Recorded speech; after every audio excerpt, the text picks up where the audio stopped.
Hello viewers, स्वागत है आप सभी के बेस्ट मूवीज फॉर यू पे। आज मैं एक्सप्लेन करूंगा पॉल।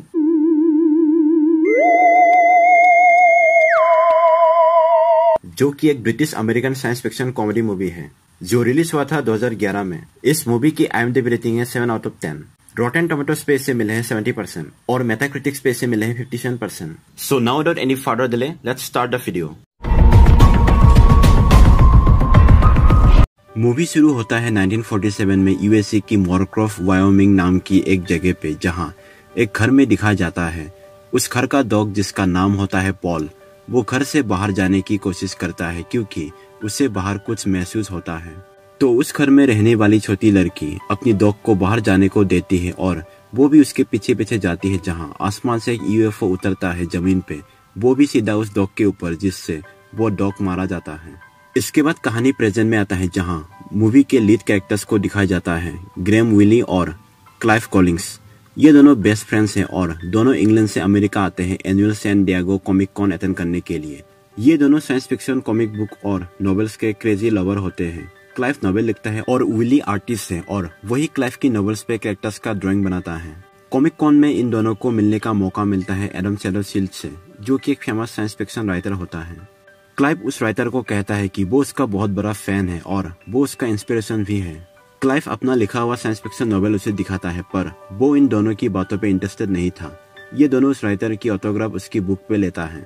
इसके बाद ये दोनों एक होटल में रुकते हैं, जहां विली एक RV वैन बुक करता है, जिसे लेकर ये दोनों अमेरिका के एलियन हॉटस्पॉट एरियाज में जाने का प्लान बनाता है। फिर अगले दिन ये दोनों RV वैन लेकर निकल जाते हैं। रास्ते में ये दोनों एक बार पे रुकते हैं कुछ खाने के लिए, जहां दो लोग आते हैं जिनका नाम होता है गस और जैक, जो काफी हंस के बातें करके आता है। और विली भी उनके साथ हंसता है, जहां उन दोनों को विली पे गुस्सा आ जाता है। विली और क्लाइव को देखकर उन्हें लगता है कि ये दोनों गे हैं।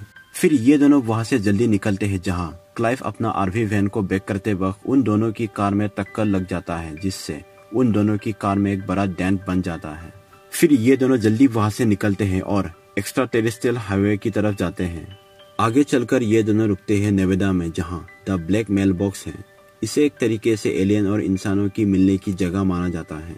ये दोनों मेल बॉक्स के साथ फोटोज लेते हैं, तभी उन्हें एक कार दिखाई देता है, जिसे देखकर इन्हें लगता है कि ये गस और जैक की कार है।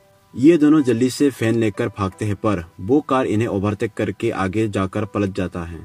फिर दोनों कार के पास जाकर देखता है, पर कार के अंदर कोई नहीं होता है। तो क्लाइव पुलिस को कॉल करता है, तभी झाड़ियों में से एक आवाज आता है कि पुलिस को कॉल मत करना, और वहां से एक एलियन निकलता है। उस एलियन को देखकर क्लाइव सीधा बेहोश हो जाता है और वो अपना पेन भी गिला कर देता है। फिर वो एलियन आकर विली को कहता है कि उसका नाम है पॉल, जो कि एक निकनेम है, और वो कहता है कि उसका स्पेसशिप क्रैश हो गया था। इसके बाद पॉल विली को जल्दी से क्लाइव को उठाकर फैन के अंदर ले जाने को कहता है। ये सब विली को कुछ समझ में नहीं आता है, पर फिर भी वो ऐसा ही करता है। इसके बाद पॉल उनके साथ फैन में आता है और पॉल विली को कहता है कि नॉर्थ की तरफ चलो, और विली भी ऐसा ही करता है। थोड़ी देर बाद उस कार क्रैश वाली लोकेशन पे स्पेशल एजेंट जोएल आता है, जो कि पॉल का ही पीछा कर रहा था, और उससे वहां क्लाइव का यूरिन भी दिखाई देता है। जोएल अपना एक लेडी ऑफिसर जिसे द बिग गाय बुलाते हैं, उसे कॉल करके कहता है कि पॉल भाग गया है किसी इंसान के साथ। फिर द बिग गाय जोएल को कहती है कि इसके बारे में किसी को भी पता नहीं चलना चाहिए, और वो ये भी कहती है कि वो दो नई एजेंट्स को मदद के लिए भेज रही है, जिनका नाम होता है हैगर्ट और ओरेली। इन दो नए एजेंट्स को रास्ते में नाकाबंदी करने का ऑर्डर्स आता है, पर इन्हें भी ये बताया नहीं जाता है कि इन्हें एलियंस को ढूंढना है। दूसरी तरफ क्लाइव को होश आता है और वो पॉल को देखता है विली के साथ बात करते हुए, और वो जाकर पीछे से पॉल का गला पकड़ लेता है, ये सोचकर कि वो खतरनाक है। विली क्लाइव को समझाता है कि पॉल अच्छा है। क्लाइव पॉल को देखकर कहता है कि तुम तो बिल्कुल एलियन जैसे दिखते हो। तो पॉल कहता है कि क्योंकि 7 साल से उसका ही फोटो हर जगह लगाकर दिखाया गया है। आगे नाकाबंदी होता है, जहां हैगर्ट और ओरेली सबकी गाड़ी चेक कर रहा होता है। फिर ओरेली इनकी फैन को चेक करता है, जहां उसे पॉल नहीं मिलता है, सिवाय क्लाइव का यूरिन वाला जीन्स और क्लाइव का नॉवेल, साथ में एडम सैटरफील्ड का नॉवेल जिसमें उसका ऑटोग्राफ होता है, जिसे देखकर ओरेली काफी खुश हो जाता है, क्योंकि ओरेली भी एडम सैटरफील्ड का बहुत बड़ा फैन होता है। फिर इन्हें वहां से जाने देता है। फैन के अंदर पॉल नहीं होता है, तो क्लाइव को लगता है कि शायद उस ब्लैकमेल बॉक्स में कोई नशीला पेंट लगा था गवर्नमेंट ने, जिससे इन्हें एलियन दिखने का भ्रम हुआ था। तभी पॉल उनके सामने आ जाता है क्योंकि पॉल के पास सुपरनेशनल पावर्स है जिससे वो गायब हो सकता है। उसके लिए पॉल को अपनी सांस रोक के रखना पड़ता है। फिर ऐसे ही चलते चलते सुबह हो जाता है जहाँ एजेंट जोएल हैगार्ड और ऑरेली से मिलता है। यहाँ ये दोनों कहता है कि उन्हें 2 लोग मिला था जिनके पास कुछ कॉमिक बुक्स और नोवेल था और एक यूरिन लगा हुआ जीन्स। ये बात सुनकर जोएल समझ जाता है कि पॉल उनके साथ है तो वो उन्हें ढूंढने के लिए निकल जाता है। दूसरी तरफ पॉल, क्लाइव और विली जब जा रहा होता है तभी उनके फैन से एक चिड़िया टकरा कर मर जाता है जिसे पॉल अपनी साइकिक पावर से जिंदा कर देता है, पर बाद में उसी चिड़िया को कच्चा खा देता है। यहाँ पॉल की एक और शक्ति के बारे में जानने को मिलता है और इसी वजह से यूएस गवर्नमेंट की सीक्रेट एजेंसी को पॉल चाहिए। ये लोग अपना सफर फिर से जारी रखते हैं। विली पॉल का एक स्केच बनाता है। दूसरी तरफ जोएल, हैगार्ड और ऑरेली एक पेट्रोल पंप में रुकते हैं जहाँ क्लाइव और विली रुका था पेट्रोल भराने और कुछ खाने की सामान खरीदने। यहाँ जोएल फिर से द बिग गाय के साथ बात करता है पुलिस रेडियो पे, जहाँ हैगार्ड इन दोनों की बातें सुन लेता है और यहाँ उसे अंदाजा हो जाता है कि वो लोग किसे ढूंढ रहे हैं। दूसरी तरफ पॉल और इन दोनों को ट्रेवल करके काफी थकान होता है तो पॉल एक जगह बताता है जहाँ ये लोग अपनी फैन रोककर आराम से रात बिता सकेंगे। फिर ये लोग पॉल के कहे हुए जगह पे जाता है जो कि एक आरवी पार्क है जहाँ ये लोग रात बिताएंगे। इनके पास एक लड़की आती है जिसका नाम होती है रूथ, जो कि इस आरवी पार्क को चलाती है अपनी डेथ के साथ। रूथ की एक आंख खराब होती है जिस वजह से उसकी एक आंख की ग्लास काला होता है। फिर रूथ उनसे आईडी पूछती है और क्लाइव उसे अपना यूके का पासपोर्ट देता है और फिर रूथ इन्हें इरेन बताकर उन्हें जगह दिखा देती है अपना वैन को पार्क करने के लिए। फिर रात को क्लाइव पॉल को पूछता है कि वो पृथ्वी पर क्यों आया था, तो पॉल कहता है कि वो यहाँ एक साइंस मिशन के लिए आया था जहाँ उसका स्पेसशिप क्रैश हो गया और फिर उसे एक छोटी लड़की ने स्पेसशिप से निकाली थी और फिर कुछ लोग आए और उसे अपने साथ ले गए और पॉल का नाम भी उसी लड़की ने रखी थी। फिर क्लाइव पॉल को पूछता है कि इतने सालों तक वो यहाँ क्या कर रहा था, तो पॉल कहता है कि वो गवर्नमेंट की मदद कर रहा था काफी सारी चीजों की जानकारी देकर। और यहाँ ये भी दिखाया जाता है कि 1980 में पॉल ने ही स्टीवन स्पीलबर्ग को आइडिया दिया था उनकी फिल्म एक्स्ट्रा टेरेस्ट्रियल मूवी की कहानी को लिखने में। इसके बाद पॉल, क्लाइव और विली म्यूजिक बजाकर नाचने लगते हैं। तभी रूथ भी बाहर होती है और उसे पॉल का पैर दिखाई देती है, लेकिन इससे पहले वो पॉल को देख पाती तभी रूथ की डैड उसे बुलाता है प्रेयर के लिए क्योंकि ये लोग बहुत ही रिलीजियस होते हैं। अगली सुबह ये तीनों देर तक सो रहे होते हैं जहाँ रूथ इनके फैन पे नॉक करती है। पॉल जल्दी से बाथरूम में छुप जाता है। रूथ इनके फैन के अंदर आने को पूछती है तो क्लाइव मना करता है, पर विली रूथ को फैन के अंदर बुलाता है क्योंकि उसे रूथ पसंद आने लगा था। फिर रूथ इनसे इनकी तीसरे साथी के बारे में पूछती है क्योंकि उसने पॉल का पैर देख लिया था रात को। तभी पॉल का आवाज आता है और वो कहता है कि उसका पैर खराब है। रूथ एक टी शर्ट पहनी हुई होती है जो कि चार्ल्स वालों ने दिया था। उसकी टी शर्ट पे पिक्चर बना हुआ होता है जहाँ जीसस चार्ल्स डार्विन को गोली मारा होता है क्योंकि उसके हिसाब से गॉड ने इस दुनिया को 4000 साल पहले बनवाया और स्वर्ग को भी। रूथ क्लाइव और विली से पूछती है कि क्या उन्हें गॉड पे यकीन है, तो ये दोनों कहते हैं कि इन्हें साइंस पे यकीन है। तभी पॉल बाथरूम से रूथ की बातों को बकवास कहता है। यहाँ रूथ और पॉल के बीच काफी बहस हो जाता है। रूथ कहती है कि आंखें जैसी चीज अपने आप कैसे बना, और वो ये भी कहती है कि गॉड ने लोगों को दिखने में अपनी छवि में बनाया है। तो पॉल वॉशरूम से बाहर निकलकर कहता है कि तो फिर उसे किसकी छवि में बनवाया। रूथ पॉल को देखकर वही बेहोश हो जाती है। इसके बाद विली रूथ को भी अपने साथ लाने को कहता है क्योंकि रूथ को भी पॉल के बारे में पता चल चुका है और वो पुलिस को बता सकती है। मगर क्लाइव का पासपोर्ट रूथ के घर में होता है तो पॉल गायब होकर रूथ की घर के अंदर जाता है जहाँ उसे पासपोर्ट पे क्लाइव का फोटो देखकर हंसी आ जाता है और उसकी सांसें चलने की वजह से वो दिखाई देता है। पॉल की हंसी सुन के रूथ की डैड मिस्टर बक्स उस कमरे में आ जाता है और वो पॉल को देखकर उसे लगता है कि पॉल एक शैतान है। पॉल वहां से जल्दी भागता है और इन दोनों को भी भागने को कहता है तो क्लाइव वैन स्टार्ट करके भगाता है। रूथ की डैड बंदूक लेकर पॉल का पीछा करता है, पर वो पॉल को पकड़ नहीं पाता है क्योंकि पॉल जल्दी से वैन में चढ़ जाता है। पर विली का बनाया हुआ पॉल का वो स्केच बाहर गिर जाता है और वो रूथ की डेथ को मिल जाता है। दूसरी तरफ जब रूथ को होश आती है तो वो पॉल को देखकर उसे भी लगती है कि पॉल एक शैतान है और वो कुछ प्रेयर्स गाने लगती है। तभी पॉल आकर अपना हाथ रूथ की सर पे देकर उसे पूरे दुनिया की शुरुआत से लेकर अब तक की ज्ञान दे देता है, जहाँ रूथ फिर से बेहोश हो जाती है और पॉल को भी काफी थकान महसूस होता है।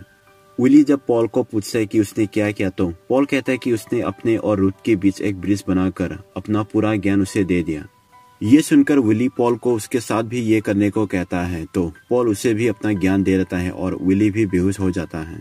दूसरी तरफ जोएल, हैगार्ड और ओरेली रूथ के घर पहुंचते हैं क्योंकि रूथ की डेथ ने रूथ की किडनैपिंग का कॉम्प्लेन किया था पुलिस में, पर ये लोग आ जाते हैं। फिर जोएल मिस्टर बक्स से उनकी बेटी यानी रूथ का नाम पूछता है और रूथ की एक फोटो, तो मिस्टर बक्स उससे रूथ की बचपन की एक तस्वीर देता है और मिस्टर बक्स जोएल को पॉल के बारे में बताने की कोशिश करता है, पर जोएल उसकी बातों को काट देता है ताकि हैगार्ड और ओरेली को पता ना चल सके। हैगार्ड को वहाँ एक कमरे में पॉल का स्केच मिलता है जिससे उसे और भी ज्यादा शक हो जाता है, पर वो ये स्केच जोएल को नहीं दिखाता है। फिर ये लोग विली और क्लाइव का पीछा करते हैं। उनके पीछे पीछे रूथ का डैड भी आता है अपने साथ गन और बाइबल लेकर। दूसरी तरफ ये लोग एक जगह रुकता है जहाँ रूथ फैन से बाहर निकल जाती है क्योंकि उसे ये सब कुछ समझ में नहीं आती है। तो विली उससे कहता है कि पॉल ने उसे सब कुछ दिखा तो दिया। फिर रूथ पूछती है कि यानी कोई स्वर्ग या नर्क नहीं है, कोई सही या गलत नहीं है और ना ही कोई पाप।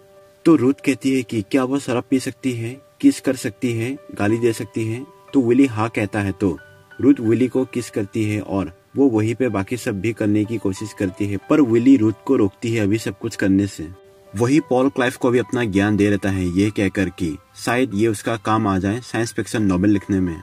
थोड़ी देर बाद जब रूथ ये फैसला लेकर वैन में आती है कि वो उनके साथ आएगी, तो पॉल रूथ की आंख को देखता है और उसे पता चल जाता है कि उसकी आंख को क्या हुआ है। पॉल फिर से अपनी शक्ति से रूथ की आंख को ठीक कर देता है। फिर काफी देर ट्रेवल करने के बाद रात को ये लोग कुछ खाने के लिए बार में रुकते हैं जहाँ गस और जैक का कार भी देखने को मिलता है, यानी वो दोनों भी यहाँ हैं। वहाँ रूथ अपने डैड को कॉल करती है पर फोन जोएल उठाता है क्योंकि रूथ की घर का टेलीफोन लाइन जोएल ने अपने फोन से कनेक्ट किया हुआ होता है। जोएल रूथ को कहता है कि वो लोग बहुत ही खतरनाक हैं। हैगार्ड और ओरेली रूथ की लोकेशन ट्रेस कर रहे होते हैं और हैगार्ड जोर से कहता है कि उन्हें लोकेशन मिल गया है, तो रूथ सुन लेती है और वो कॉल कट कर देती है। तभी वह गस और जैक आते हैं और रूथ से टकराते हैं जहां वो दोनों विली और क्लाइव को भी देख लेते हैं और यहाँ इनके बीच झगड़ा हो जाता है और ये झगड़ा इतना बड़ा हो जाता है कि बाकी कस्टमर्स भी झगड़ने लगते हैं। रूथ जल्दी से विली और क्लाइव के साथ निकलती है पर वहाँ रूथ की डेथ भी आती है और रूथ अपनी डेथ से टकराती है पर रूथ भाग जाती है। फिर जल्दी से ये तीनों फैन की तरफ बढ़ते हैं पर गस और जैक उनके पीछे पीछे आते हैं, तो क्लाइव उन्हें रोकने जाता है पर गस उसे एक जोरदार पंच मारता है। फिर ना चाहते हुए पॉल फैन से निकल आता है और उसे देखकर गस और जैक वही बेहोश हो जाता है। फिर ये लोग वहां से जल्दी निकलते हैं जहां क्लाइव फिर से जैक और गस की कार में टक्कर मारता है फैन को बैक करते टाइम। थोड़ी देर बाद उस बार में पुलिस आता है। जोएल, हैगार्ड और ओरेली भी वहां पहुंचता है। जोएल एक शेरिफ से पूछता है कि क्या उसने कुछ अजीब देखा है, तो वो कहता है कि 2 हत्ते-कत्ते लोग डर के मारे कांप रहे हैं। जोएल जब गस और जैक को पूछता है कि क्या उन्होंने कुछ अजीब देखा था, मगर ये दोनों डर के मारे कुछ भी नहीं बताते हैं। फिर हैगार्ड आकर इन दोनों को पॉल का स्केच दिखाता है जिसे देखकर ये दोनों ज्यादा घबरा जाते हैं, जिससे हैगार्ड का शक यकीन में बदल जाता है। दूसरी तरफ रात होने की वजह से क्लाइव, विली, पॉल और रूथ एक टाउन के पास आरवी पार्क में रुकते हैं। ये लोग वहाँ पास के जंगल में आग जलाकर ड्रिंक करके बातें करता है जहाँ पॉल उन्हें बताता है गवर्नमेंट के लोग उसे इसलिए ढूंढ रहे हैं क्योंकि पॉल की जितनी भी ज्ञान था वो सब उन्हें मिल चुका है और अब वो लोग पॉल की दिमाग का चीरफाड़ करके उस पर एक्सपेरिमेंट करना चाहते हैं। पर उन गवर्नमेंट के लोगों के बीच एक अच्छा इंसान भी था जिसने पॉल की मदद की वहां से भागने में। इसके बाद ये लोग रात को वहीं पे सो जाते हैं। अगली सुबह ये लोग फिर देर से उठते हैं जिस वजह से पूरे टाउन लोगों से भरा हुआ होता है और इनका फैन भी दूर पार्क किया हुआ होता है और रूथ फैन के अंदर सो रही होती है। तो ये दोनों पॉल को एक काउबॉय की सूट पहनाकर लोगों से छुपा कर ले जा रहा होता है फैन की तरफ। पर रास्ते में एक कॉमिक बुक का दुकान होता है जहाँ एक कताना स्वॉर्ड होता है कम दाम पे, जिसे खरीदने क्लाइव दुकान के अंदर जाता है और साथ में पॉल भी। तो विली फैन लाने जाता है। उस टाउन पे जोएल पहुंच जाता है और हर आरवी फैन वालों से पूछताछ करता है जहाँ रूथ से भी वो पूछताछ करता है, पर वो रूथ को पैसा नहीं पाता क्योंकि अब रूथ की दोनों आंखें ठीक हैं। दूसरी तरफ हैगार्ड और ओरेली भी उसी कॉमिक बुक दुकान की तरफ आ रहे होते हैं। ओरेली कॉमिक बुक की दुकान देखकर अंदर घुस जाता है जैसे कि वो कॉमिक बुक्स का दीवाना है। ओरेली को पॉल दिखाई देता है पर पॉल पुतले की तरह खड़ा रहता है, तो ओरेली पॉल को छूने लगता है जिससे पॉल उसे रोकता है। तो ओरेली डर के मारे चिल्लाकर दुकान से बाहर निकल जाता है। ये देखकर हैगार्ड दुकान के अंदर आता है पर पॉल गायब हो जाता है और क्लाइव दुकान से पॉल की तरह एक एलियन मास्क पहनता है, जिसे देखकर हैगार्ड को लगता है कि ओरेली ने क्लाइव को पॉल समझा था। पर तभी पॉल दिखाई देता है क्योंकि काफी स्मोक करने की वजह से पॉल ज्यादा देर तक सांस नहीं रोक पाता गायब होने के लिए। फिर क्लाइव और पॉल वहां से भागते हैं और विली और रूथ फैन लेकर आते हैं जिसमें चढ़कर निकल जाते हैं। यहाँ रूथ की डेथ उन्हें देख लेता है और उनका पीछा करता है। हैगर्ट और ओरेली जाकर जोएल को कहता है कि उन्हें एलियन यानी पॉल दिखा है, पर जोएल हैगर्ट के ऊपर गन तान कर पूछता है कि वो लोग किस तरफ गए हैं और फिर जोएल इन दोनों को वापस बेस में जाने को कहता है, पर ये दोनों पीछा नहीं छोड़ते हैं। दूसरी तरफ पॉल फैन को एक बड़ी सी होल्डिंग के पीछे छुपा देने को कहता है, जिससे जोएल और रूथ की डेथ आगे निकल जाते हैं। वहीं पे एक पटाखे की दुकान होता है, जिसे देखकर पॉल क्लाइव और विली को एक बड़ा सा पटाखा खरीद लाने को कहता है। ये दोनों एक बड़ा सा पटाखा खरीदता है, पर जब क्लाइव अपना वॉलेट निकालता है तो उसमें पैसे नहीं होते हैं, जो कि स्वॉर्ड खरीदते वक्त खत्म हो गया था। तो ये दोनों बिना पैसे दिए पटाखे लेकर दुकान से भागते हैं। रूथ उन्हें दौड़ता देखकर फैन स्टार्ट करती है और विली और क्लाइव को लेकर जल्दी से निकलती है। फिर पॉल आगे जाकर फैन को एक जगह रुकने को कहता है, ये कहकर कि जाने से पहले उसे एक आखिरी काम करना है।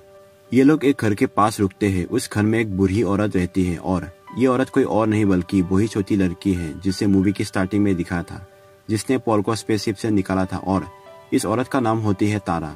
वो पॉल को देखकर काफी खुश होती है और साथ में काफी नाराज भी। तारा इन लोगों के लिए चाय बनाने जाती है तो पॉल भी उसके पीछे पीछे जाता है। तारा उसे कहती है कि उसने सबको बताने की कोशिश की थी कि उसने एलियन को देखा था, पर किसी ने भी उसकी बात नहीं सुनी और लोग उसे पागल समझते थे। फिर पॉल अपना बैग खोलता है और वो तारा की बचपन का टेडी निकालता है, जिसे देखकर तारा काफी इमोशनल हो जाती है। तभी घर का डोरबेल बजता है और बाहर जोएल होता है। तभी ओरेली भी वहां आकर किचन के अंदर एक गैस फेंकता है। तारा जल्दी से सबको दूसरे कमरे में ले जाती है और किचन का दरवाजा लॉक कर देती है। फिर पॉल पीछे से जाकर जोएल की सर में पकड़कर उसे बेहोश कर देता है, जहां पॉल भी थकान के कारण थोड़ा बेहोश हो जाता है। तो क्लाइव पॉल को अपने हाथों पे उठा लेता है। वहाँ हैगर्ट भी आता है और वो इन दोनों को गन पॉइंट पे लेता है, पर क्लाइव पॉल को लेकर जल्दी से घर के अंदर घुस जाता है और हैगर्ट भी जब अंदर आने की कोशिश करता है तो विली हैगर्ट को एक स्टैंड क्लॉक से उसके सर में जोर से मारता है, जिससे हैगर्ट गिर जाता है और ये लोग जल्दी से फैन की तरफ जाते हैं। वहाँ रूथ की डेथ भी पहुंच जाता है। दूसरी तरफ ओरेली किचन के अंदर घुस जाता है, पर अंदर काफी धुआं होने की वजह से उसे कुछ दिखाई नहीं देता है। फिर वो खिड़की का कांच तोड़ देता है, जहां से वो सबको देख लेता है भागते हुए, और वो उन पे गोली चलाता है, पर गैस ऑन होने की वजह से घर के अंदर धमाका होता है और ओरेली भी घर के साथ उड़ जाता है। फिर ये लोग जल्दी वहां से निकलते हैं और तारा भी उनके साथ आती है। हैगर्ट जल्दी से उनका पीछा करता है। जोएल को भी होश आता है और वो भी पीछा करता है और रूथ की डेथ भी, पर रास्ते में हैगर्ट रूथ की डेथ के ऊपर गोली चलाता है, जिससे उनकी कार रोड से नीचे उतर जाता है।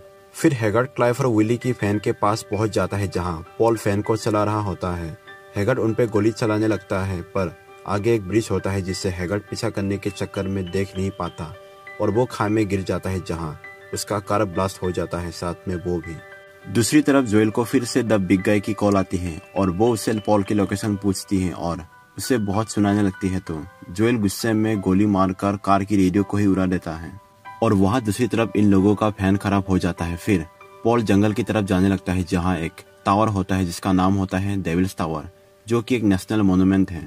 ये लोग उस टावर के पास जाते हैं। फिर पॉल विली और क्लाइव को वो पटाखे जलाने को कहता है ताकि एलियंस को सिग्नल मिल सके। फिर ये दोनों पटाखे जलाकर सिग्नल देते हैं आसमान में। थोड़ी देर बाद वहाँ जोएल भी आ जाता है। उसे उनका फैन दिख जाता है और वो कार से एक बड़ा बंदूक लेकर जंगल की तरफ जाता है, पॉल का पीछा करते करते। फिर वहाँ अंधेरा हो जाता है और पॉल और बाकी सबको वहाँ आसमान से रोशनी दिखाई देता है, जिसे देखकर इन लोगों को लगता है कि यूएफओ आ गया है। जोएल भी ये देख लेता है, मगर ये कोई यूएफओ नहीं बल्कि एक हेलीकॉप्टर होता है। और फिर हेलीकॉप्टर वहाँ उतरता है और हेलीकॉप्टर में से वो औरत उतरती है जो द बिग गाय है। उसके साथ स्पेशल फोर्सेस भी आते हैं। तभी पीछे से जोएल आकर इन सारे स्पेशल फोर्सेस के ऊपर गोली चलाकर उन्हें घायल कर देता है, पर द बिग गाय जोएल की हाथ पे गोली मार देती है। यहाँ पता चलता है कि जोएल ही वो आदमी है जिसने पॉल को मदद किया था बेस कैंप से भागने में, क्योंकि पॉल ने जोएल को उसकी बीवी से मिला था और शुरू से जोएल पॉल को बचाने के लिए ही उसका पीछा कर रहा था। फिर द बिग गाय गन दिखाकर पॉल को ले जाने की कोशिश करती है, पर बिग गाय और बाकी सबके बीच लड़ाई होता है, जहाँ तारा बिग गाय को पंच मार के नीचे गिरा देती है। तभी वहाँ रूथ की डेथ आता है और वो बाइबल को हाथ में लेकर दिखाता है, जहाँ बाइबल पे गोली घुसा हुआ होता है जिसे हैगर्ट ने चलाया था। फिर रूथ की डेथ सीधा पॉल की तरफ गोली चलाता है, पर रूथ पॉल को धकेल देता है और विली रूथ को साइड में धकेल देता है। तो गोली जाकर विली के सीने में लगता है और विली मारा जाता है।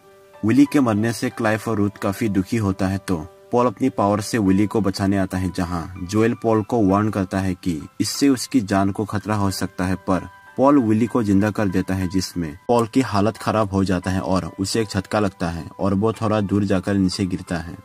पॉल में कोई हलचल नहीं होता है तो सबको लगता है कि पॉल मारा गया, पर थोड़ी देर बाद पॉल फिर से उठ जाता है और उसकी हालत भी ठीक हो जाता है। यहाँ फिर से द बिग गाय उठकर इन लोगों की तरफ गन तान देता है, पर तभी आसमान से यूएफओ आकर उसके ऊपर लैंड हो जाता है और वो मारी जाती है। यूएफओ में से कई सारे एलियंस उतरता है पॉल की तरह दिखने वाला, और वो लोग उन सारे जख्मी फोर्सेस को ठीक कर देते हैं। इसके बाद सब लोग पॉल के साथ आखिरी बार के लिए एक ग्रुप फोटो लेते हैं। फिर पॉल तारा को भी अपने साथ आने को कहता है, क्योंकि उसके वजह से तारा की लाइफ और टाइम खराब हुआ था और वो तारा को एक नई जिंदगी देने का वादा करता है। फिर तारा उसके साथ खुशी खुशी चली जाती है, क्योंकि वो पॉल से प्यार करती है और उसका इस दुनिया में पॉल के सिवाय और कोई भी नहीं है। फिर पॉल विली और क्लाइव को बाय कहकर अपने स्पेसशिप के अंदर चले जाता है। यहाँ ये देखने को मिलता है कि ऊपर एक बड़ा सा स्पेसशिप होता है, जिसके अंदर पॉल का छोटा स्पेसशिप घुस जाता है और फिर ये स्पेसशिप यहाँ से चले जाता है। फिर 2 साल बाद दिखा जाता है, जहाँ क्लाइव और विली दूसरी कॉमिक कॉन में आते हैं। क्लाइव का लिखा हुआ बेस्ट सेलिंग नोवेल, जिसका टाइटल होता है पॉल, और मेन कैरेक्टर भी पॉल होता है, उसे प्रमोट करने। रूथ भी वहाँ होती है ऑडियंस की जगह पे बैठी हुई। क्लाइव और विली का स्टेज पे वेलकम एडम सैडरफील्ड करता है और वो कहता है कि वो इन दोनों को जानता है। ये दोनों काफी फेमस हो जाता है और मूवी यही एंड हो जाता है।